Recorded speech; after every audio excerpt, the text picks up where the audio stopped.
함께 하겠습니다. 따라합시다. 만사에는 때가 있습니다.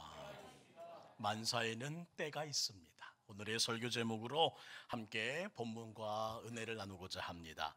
사랑하는 성도 여러분, 개미의 다리가 몇 개인지 아십니까? 개미의 다리. 개미의 다리는 6개입니다. 6개. 6개의 다리로 열심히 걸어가는 개미 옆으로 그의 친구 100개의 다리가 되는 다리를 일사불란하게 싹 움직이는 지네가 휙 지나가는 거예요. 개미는 그 순간 궁금했습니다. 여보게 지네, 자네는 첫 발을 디딜 때 어떤 발을 먼저 디디나? 그 질문을 던졌더니 갑자기 가던 길을 잠깐 멈추고 멈칫하는 지네는 더 이상 걷지 못한 채 그냥 몸을 베베베 꼬는 겁니다. 저는 오늘 본문을 읽으면서 멈칫의 시간을 한번 가져보려고 합니다. 멈칫. 왜냐하면 멈칫의 시간이 있어야 우리가 어디쯤 와 있는지, 어디쯤 가고 있는지, 어디로 가야 할지를 확인할 수 있습니다. 걸어가는 패턴대로 그냥 걸어가다 보면 그 순간에 우리로 하여금 걸어갈 방향을 잃어버릴 때도 있더라는 거예요. 우리는 초스피드 시대를 살아가고 있습니다. 항상 쫓기다 보니 모두 다 말합니다. 조급해졌습니다. 불안합니다. 그러나 내 숨소리를 먼저 들어야 다른 사람의 숨소리도 들을 수 있고, 더 나아가 세상의 숨소리도 들을 수 있다는 사실을 우리는 놓치지 말아야 합니다. 이렇게 말할 수 있겠죠. 내 숨소리를 듣고 사는 것이 뭐가 그리 어렵습니까? 그러나 그 일 자체가 만만치 않은 시대가 되었다는 사실을 우리는 기억해야 합니다. 아시나요? 어른 때문에 아이가, 학교 때문에 학생이, 정부 때문에 국민이, 강대국 때문에 약소국이, 남성 때문에 여성이, 남편 때문에 아내가 제 숨을 쉬지 못하는 시대가 바로 오늘이라는 겁니다. 그래서 멈칫의 시간, 그 시간에 우리는 또한 놓치지 말고 확인하며 놓치지 말고 챙겨야 할 것이 있더라는 거예요.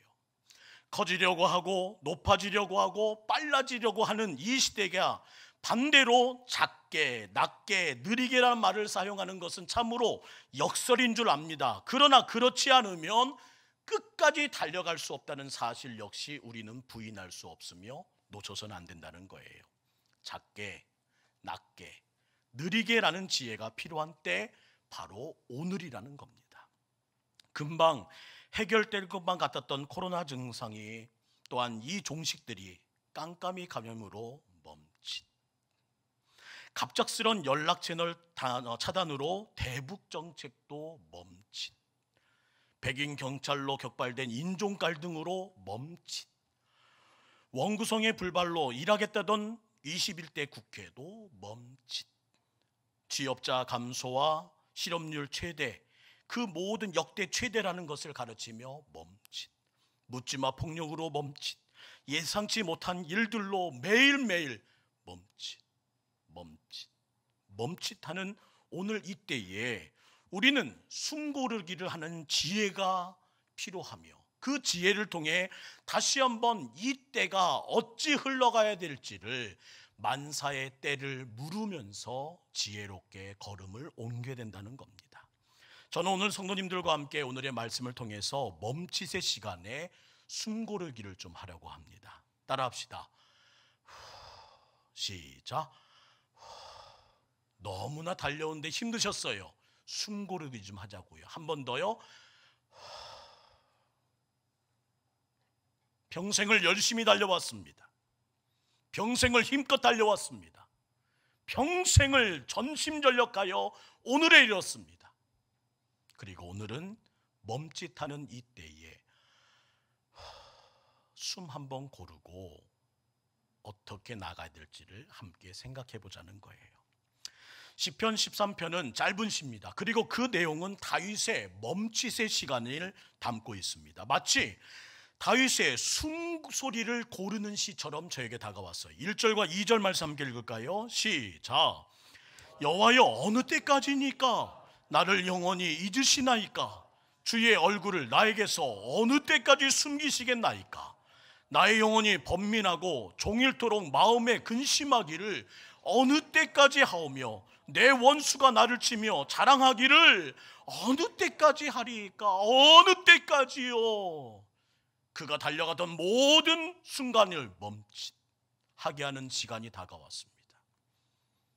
그에게 행복으로 느껴졌던 시간이 멈칫하면서 순간 동작이 그만됐습니다. 1절과 2절 아래는 아드아나 어느 때입니까? 어느 때까지입니까? 라는 탄식이 반복해서 등장합니다. 이 깊은 탄식 안에는 하나님 나를 잊으셨습니까? 주님의 얼굴을 왜 내게서 숨기십니까? 하는 신학적인 질문이 숨어 있습니다.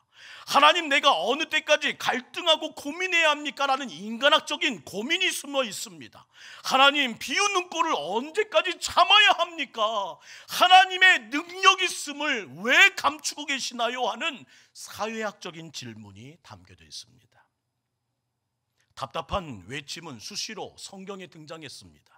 그리고 그 대답은 언제나 믿음으로 기다리라는 말뿐이에요.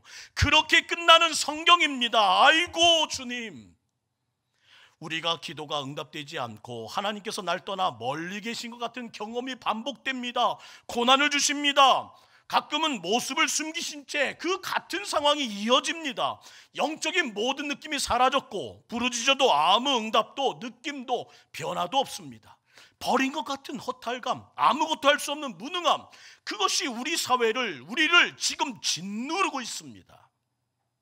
그러나 이 순간 숨고르기와 함께 확인할 것은, 깨달아야 할 것은 지금은 비록 허공을 치는 것 같고 캄캄한 밤에 헤매는 것 같은 우리의 그 긴 침묵 속에서도 주님이 가까이 계시다는 것을, 주님께서 나의 기도에 귀 기울이고 계시다는 사실을 기억해 내야 한다는 것입니다.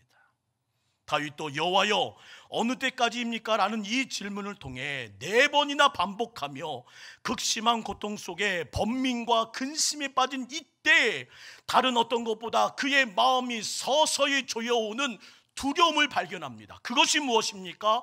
바로 사망의 잠이라는 거예요. 우리 3절 말씀을 봅니다. 여호와 내 하나님이여 나를 생각하사 응답하시고 나의 눈을 밝히소서. 두렵건대 내가 사망의 잠을 잘까 하오며. 사망의 잠은 은혜가 떨어진 영적 상태입니다. 의심이 쌓입니다. 불평이 쌓입니다. 어느 순간 없었던 내 부정적인 마음들이 나를 누르기 시작합니다. 이러면 안 되는데 하는데 어느 순간부터 그 사망의 잠에 졸아떨어지는 나를 보게 됩니다. 믿음이 흔들려요. 확신이 사라져요. 이 모든 순간에 내 열정이 식어집니다. 어찌하면 좋습니까? 갈수록 두려움이, 갈수록 무서움이, 갈수록 어찌해야 되나는 것이 고민되며 모든 상황에 우리가 서서히 잠에 빠집니다. 어찌해야 될까요? 깨워야 합니다. 흔들어 깨워야 합니다. 나의 믿음이 잠들지 않게 흔들어 깨워야 합니다. 내가 사망의 잠에 들지 않도록 흔들어 깨워야 합니다. 우리가 지난주 발견했던 듯이 욥은 이렇게 고백해요. 숭근 신앙을 만들기 위한 일시적인 통과 의뢰임을 믿으면서 그는 자신을 흔들어 깨우는 외마디로 주님 앞에 섭니다. 욥기 23장 8절부터 10절 말씀을 다시 한번 읽을까요? 시작. 그런데 내가 앞으로 가도 그가 아니 계시고 뒤로 가도 보이지 아니하며 그가 왼쪽에서 일하시나 내가 만날 수 없고 그가 오른쪽으로 돌이키시나 배울 수 없습니다. 그러나 내가 가는 길을 그가 아시나니 그가 나를 단련한 후에는 내가 순금같이 되어 나오리이다. 두려워하지 맙시다.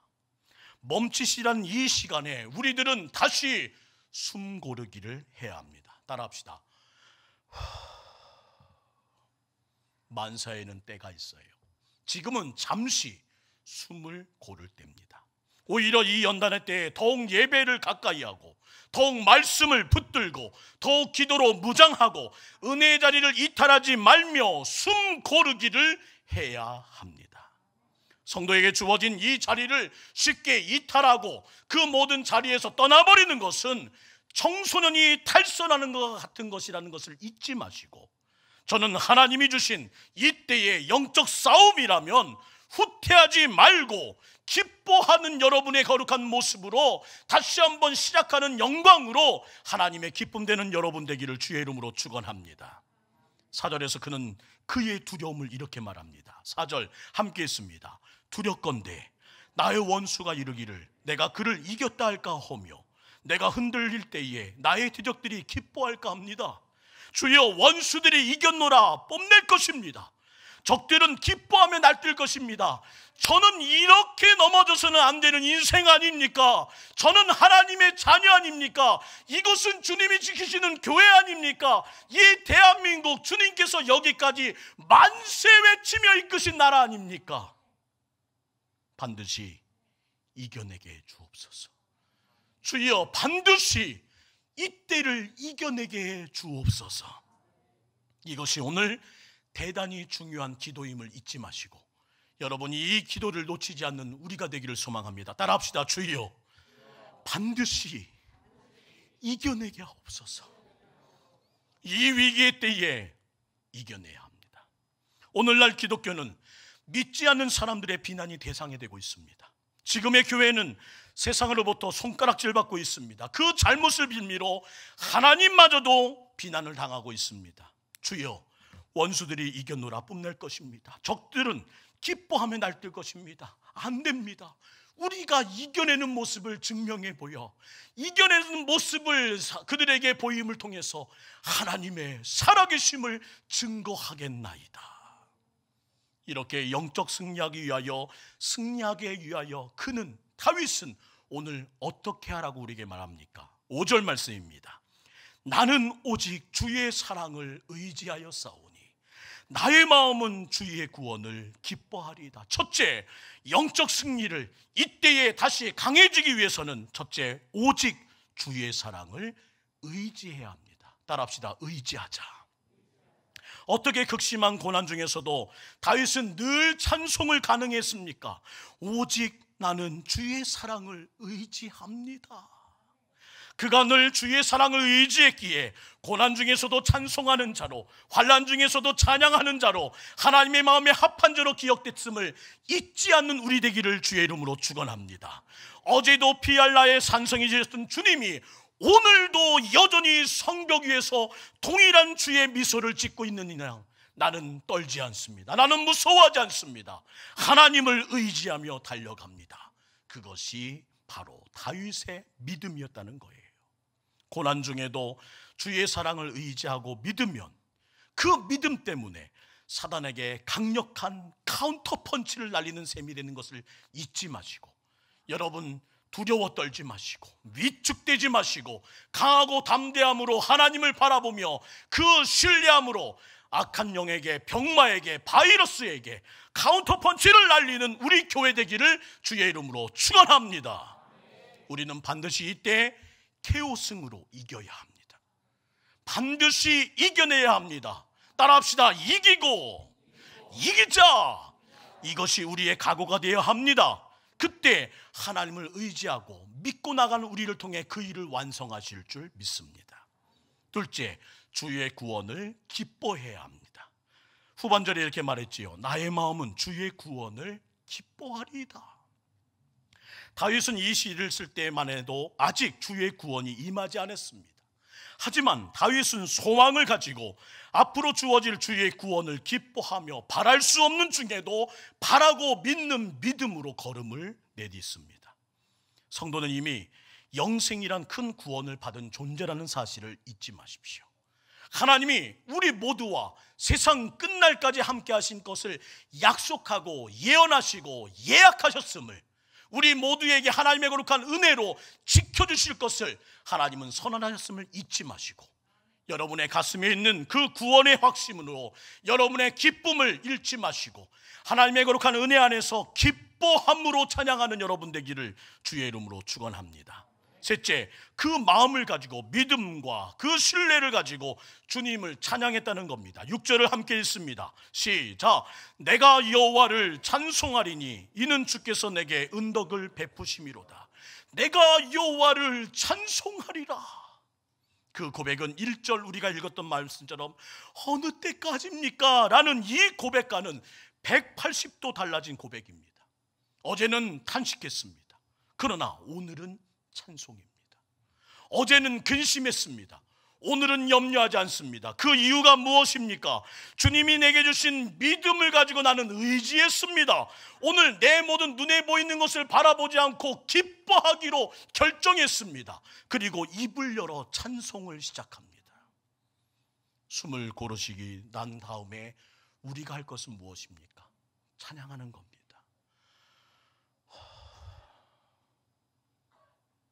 나의 하나님, 나의 하나님, 나와 함께 하신 하나님, 주의 뜻대로 살기 원하여 이처럼 간구합니다. 아버지, 아버지, 죄인 부르신 아버지, 감사합니다, 감사합니다. 늘 찬송하게 앞서서. 찬송할 수 없는 자리지만 그리 아니하실지라는 믿음을 가지고 다윗은 입을 엽니다. 하는 그 숨고르기 이후에 그는 주님을 향한 거룩한 마음을 선택하고 다시 멈칫의 그 현장에서 그가 선택한 것은 하나님을 향한 감사의 고백, 기대의 고백, 마음의 고백이었다는 거예요. 2차 세계대전 당시 유대인들이 가졌던 독일 수용소의 벽에 보면 손톱으로 그린 다윗의 별의 그림이 있다고 합니다. 그리고 그 글 옆에, 그 그림 옆에 손톱을 다루며 썼던 고백이 적혀 있어요. 그 글은 이것입니다. 비록 태양빛이 우리에게 비추져 오지 않지만 저기 태양빛이 있는 것을 믿습니다. 비록 사랑이 지금 내게는 느껴지지 않지만 저기 진실한 사랑이 있는 것을 나는 믿습니다. 비록 하나님께서 나에게 침묵하고 계시지만 나는 하나님의 살아계심을 믿습니다. 다윗은 극심한 고난을 겪었고 사람으로부터 많은 상처를 받았습니다. 가끔 인생을 포기하고 싶고 끊어버리고 싶은 위기도 만났습니다. 그러나 늘 하나님을 사랑하며 의지했고 늘 나에게 주신 구원을 포기하지 않고 기뻐했으며 주의 구원을 찬송하며 오늘의 한탄을 찬송으로 바꿨던 그의 인생은 결국 하나님으로 하여금 은혜 위에 세워진 자로 바뀌었다는 거예요. 사랑하는 성도 여러분, 참된 신앙인들은 극한 탄식의 상황 속에서도 아름다운 노래로 찬양을 할 수 있는 사람인 걸 잊지 마시고, 저는 탄식이 찬양으로 변화된 사람, 그게 바로 하나님의 사람이요 예수의 영성을 소유한 사람을 잊지 마시고 바로 그 주인공이 동북교회 여러분이 되기를 주의 이름으로 축복합니다. 좋아하는 찬송 가운데 찬송가 270장 2절, 주 안에 있는 나에게 2절 가사는 이렇게 보게요. 그 두려움이 변하여 내 기도 되었고 전날의 한숨 변하여 내 노래 됩니다. 이것은 상황이 바뀌어서 드린 노래가 아니라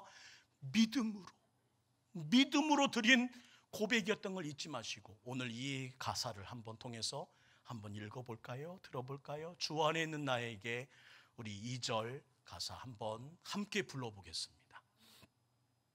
반주 한번 해주시죠.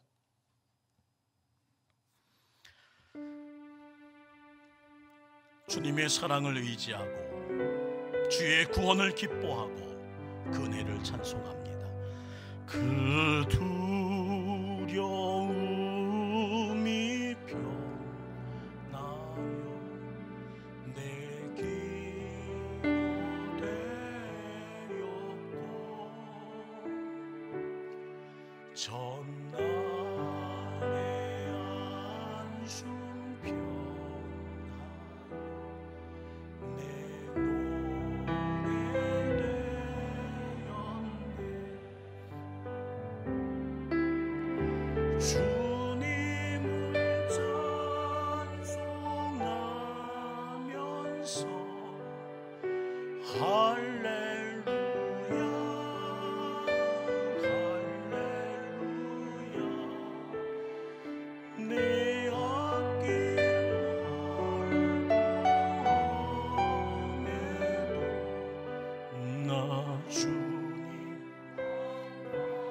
탄식이 찬양으로 변한 사람의 목소리를 외칩시다. 그 두려움이 변하여 내 기도 되었고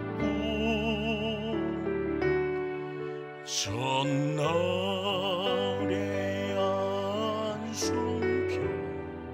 편하여 내 노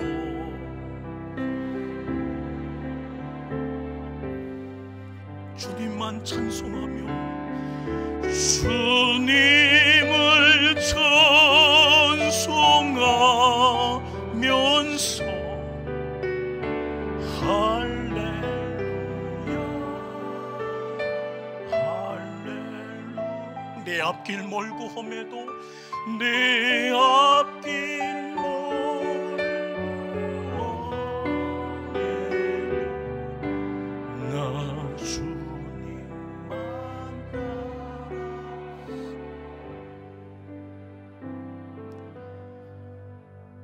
사랑하는 성도 여러분, 어려운 때입니다. 힘든 때입니다.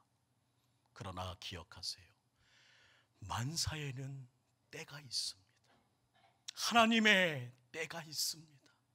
주여 언제까지입니까? 때가 있습니다. 주여 언제까지 참아야 합니까? 기다려야 합니까? 해결된단 말입니까? 때가 있습니다. 나태주 시인의 짧은 시 한 편을 소개할까요? 풀꽃 3이라는 시입니다. 기죽지 말고 살아봐. 꽃 피워봐. 참 좋아. 아름다움이라는 꽃말을 가지고 있는 장미, 열정과 불타는 사랑을 상징하는 장미는 분명 모두에게 아름다움을 선물합니다. 근데 장미만 아름다울까요? 아니요. 꽃은 다 아름답습니다. 하나님이 지으신 꽃은 저마다의 존재 이유가 있고 저마다 색다른 아름다움이 있습니다. 할미꽃은 꽃일까요? 꽃입니다. 호박꽃은 꽃일까요? 꽃입니다. 꽃 중에 가장 친근한 꽃이 무엇이에요? 호박꽃입니다. 가난한 농촌 마을 토담 위에 피어있는 그 호박꽃은 팔아서 쌀을 살 수도 없고 고기를 살 수도 없지만 농부의 마음을 환하게 하는 꽃입니다. 벌들의 날개 소리에도 흔들리는 쌀이꽃도 저 나름대로의 아름다움이 있고 하찮아 보이는 들꽃 하나에도 그리움 한 모금이 숨어 있습니다. 비단 한 송이 국화꽃을 피우기 위해 소축새는 밤마다 그렇게 울었을까요? 모든 꽃은 자신의 꽃을 피우기 위해 진통을 합니다. 어떤 꽃은 배추 흰나비가 좋아하고 어떤 꽃은 호랑나비가 좋아합니다. 같은 아래, 같은 땅 위에 같은 코스모스지만 어떤 것은 빨간색, 어떤 것은 하얀색, 어떤 것은 분홍색을 나타내며 하늘하늘 흔들립니다. 또 일찍 피는 꽃이 있는가 하면 늦게 피는 꽃도 있지요. 봄에 피는 벚꽃, 개나리, 진달래, 햇빛을 받으면서 그 모습을 닮아가는 봄의 향기를 말합니다. 여름의 장미와 해바라기는 열정과 화려함을 뽐내고 가을의 코스모스와 국화는 순수함을 나타냅니다. 겨울의 동백꽃, 수소나 군자라는 고고함에서는 빼놓을 수 없는 자태를 드러냅니다. 사랑하는 성도 여러분, 우리의 삶도 마찬가지예요. 일찍 꽃피는 매화 인생이 있는가 하면 꽃구경을 접어야 할 늦가을의 고매한 자태를 보여주는 국화 인생이 있다는 것을 잊지 마세요. 하늘이 지으신, 하나님이 지으신 우리는 살아가는 환경도 사는 것도 또한 살아가는 층도 다르지만 각자 낱낱의 하늘에서 높고 낮음이 없이 하나님은 한 분 한 분을 아름답게 만드셨습니다. 이른 꽃으로 피어나지 못했다고 하여 좌절하지 마세요. 만개할 기회를 놓쳤다고 하여 늦었다, 끝났다 말하지 마세요. 하나님은 오늘 우리에게 이른 비를 주시고 늦은 비를 주실 하나님의 약속을 이렇게 선언하십니다. 신명기 11장 14절 말씀을 다시 한번 읽을까요? 시작. 여호와께서 너희의 땅에 이른 비 늦은 비를 적당한 때에 내리시리니 너희의 곡식과 포도주와 기름을 얻을 것이라. 멈추제 시간을 보내고 있다고 좌절하지 맙시다. 저 사람의 인생은 아름답고 나의 인생은 무엇인가 한숨 쉬지 맙시다. 나에게는 왜 열매가 없고 나에게는 왜 이 모든 상황에 어려움이 있는지 불평하지도 맙시다. 꽃을 피우기에 아픈 것이라면 그것이 바로 꽃 진통인 걸 잊지 마시고, 여러분 참아내요. 하나님의 은혜 가운데 열매 맺는 아름다운 은혜가 있기를 주의 이름으로 축원합니다. 만사에는 때가 있습니다. 여러분 각자의 인생에 꽃피는 시간은 다 다를 수 있습니다. 그때를 잊지 마시고 오늘 당장 우리가 선택할 것은 이겁니다. 숨 고르기와 함께 하나님의 때가 언제 있을지, 우리 교회를 향한 하나님의 때, 나의 인생을 향한 하나님의 때, 나의 자녀를 위한 하나님의 때, 내게 꽃 피울 그때가 언제일지 나는 모르지만 주여 참고 기다립니다. 이른 비와 늦은 비로 꽃 피울 그때의 진통이라 생각하며 오늘을 참고 나가겠습니다. 따라합시다. 사랑하는 성도 여러분, 주님 안에 있으면 아직도 기회가 있습니다. 주님 안에 있으면 아직도 꽃 피울 수 있습니다. 그러니 기죽지 말고 꽃을 피워봅시다. 최후의 승자가 된 여러분의 간증을 듣고 싶습니다. 참 좋습니다. 기다렸더니 참 좋습니다. 꽃이 피니 참 좋습니다. 주님 안에 거하기를 참 잘했습니다. 주님께 기도하기를 참 잘했습니다. 이 자리에서 주님께 기다림으로 승부한 것이 내 인생의 최고의 승부서였습니다. 저는 여러분의 인생이 참 좋아지기를 원합니다. 만사에는 때가 있어요. 다윗의 고백처럼 언제일까? 그때는 지금 당장 보이지 않는다 할지라도 때가 있음을 잊지 마시고, 여러분 그 하나님의 좋은 때를 만나는 우리 모두 되기를 간절히 원합니다.